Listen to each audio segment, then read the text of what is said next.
what I teach. Listen, when someone begins to prophesy over me, I'm not as interested in listening to the actual words coming out of their mouth. I have trained myself to discern the spirit, to discern the sound, to discern, is this the gift or is this the office? Is there authority on this word? Because even if, and as you mentioned, the prophet can operate in the simple gift, or the prophet can operate from the office because the gift is for all believers. So there are times when the prophet will solely just be in that office, and that's most of the time, but we can still prophesy, according to the bounds of 1 Corinthians 14, we can still, prophesy the edification, exhortation, comfort. I do that all the time, especially on my morning prayer calls. But we have to understand that, the prophet, it's going to sound different. It sounds different to my spirit. Listen, it won't necessarily sound different to your natural ears, but it will sound different to your spiritual ears. And so that's what I do. I listen to the spirit behind a word. Now, in a Facebook age, of course, we're hearing or we're reading the prophecy. We're not hearing the prophecy with our natural ears. How much more so do we need to discern by the Spirit? Now, let me give you another example to drive home what Ryan's talking about. The prophet, the word isn't necessarily. I won't use the word ear tickling. I'm against ear tickling, but I'm not against edification, exhortation, comfort. But the word from the prophet, I've received, for example, 2 words from 2 different prophets in a matter of 2 days, one of them who knows me and one of them who doesn't. And they both prophesied a word that I really don't care for. Seriously, it's, I'm not going to tell you what it is, because then many of you will begin to, pray into that and have your own opinions about it. And I don't want you to lose the point here.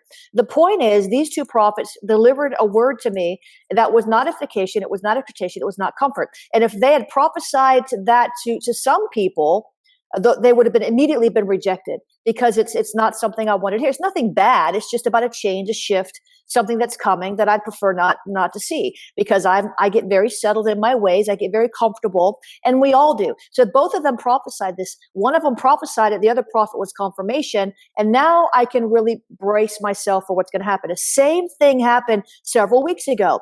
I had 3 prophets independently come to me in a matter of a week. They don't even know each other, never heard of each other. And they came to me with a warning, a very serious warning. And they were expressing different parts and different elements of the warning. Now, not to say that God can't use a believer to warn somebody. I believe there's a warning element that can fit into the exhortation. But, and I believe, the donkey prophesied, and, I'm not saying that never, God could never use a believer who wasn't a prophet to prophesy something out of those bounds. But 99.9% of the time, you're going to prophesy through that simple gift in those bounds. But because those prophets, prophesied warning, and really it was something where if I wasn't a mature believer, it would have shaken me. I would have gotten scared. But see, warnings are not supposed to scare you. So what we're seeing is that prophets, and I can't even put all the blame on the prophets, honestly. But we're seeing that prophetic ministry, the ministry of the prophet, in some cases is getting watered down, because as they itinerate or as they go here and there, people are pulling at a low level. Instead of pulling on the mantle of a prophet, they're pulling on the gift.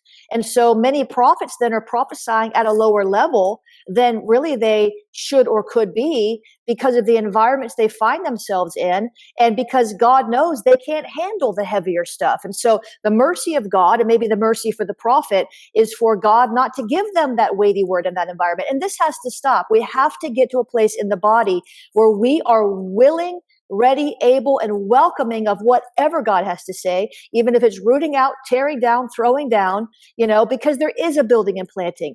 A mature prophet is not going to release the warning without the way of escape. The mature prophet is not going to release the rebuke without the, when you repent, this great thing will happen. So there has to be the hope, the redemptive side of anything that we say that is maybe perceived by believers as a negative bent. But so hopefully by now you're starting to get sort of the flavor here between the difference.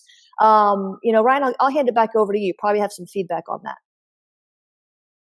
I automatically think back because we are in a culture right now where, because the gift has swung the pendulum so far, and again, I am not against the gift. We need the gift operating in the body, but because we have swung it so far into making us comfortable, making us edified, making us encouraged and stuff, whenever an authentic prophet really has a burning word, they really do water it down at times because they are used to being rejected in that. And prophets by nature are a rejected people.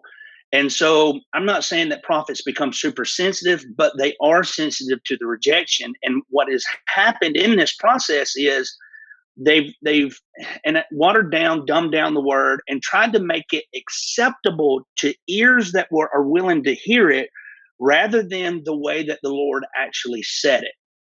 In other words, we hear what God says, but we give a translation of that to make it acceptable to people. And instead of preparing the meat of the word, we really present the cotton candy prophets, where people can get full on cotton candy, but it's just hot air and sugar, so it doesn't last them long. And in that process, they just, they eat on it, and oh, I love you, and this and that.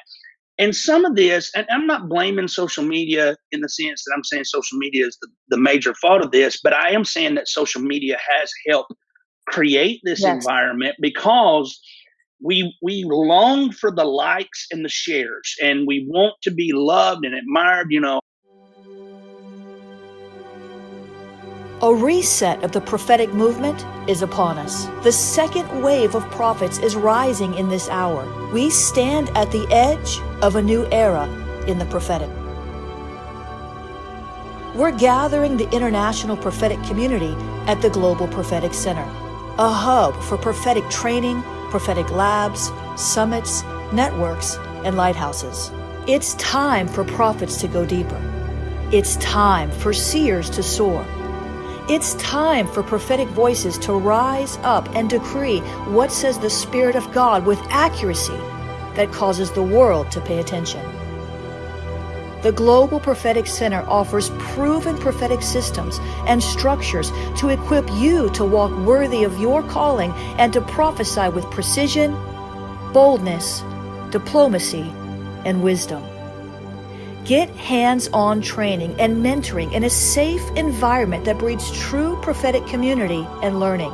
Receive impartation and activation. Sharpen your gift and avoid prophetic pitfalls. Get commissioned. Get networked. Get sent out with the word of the Lord in your mouth and the confidence to release it. Begin your journey today by applying at globalpropheticcenter.com.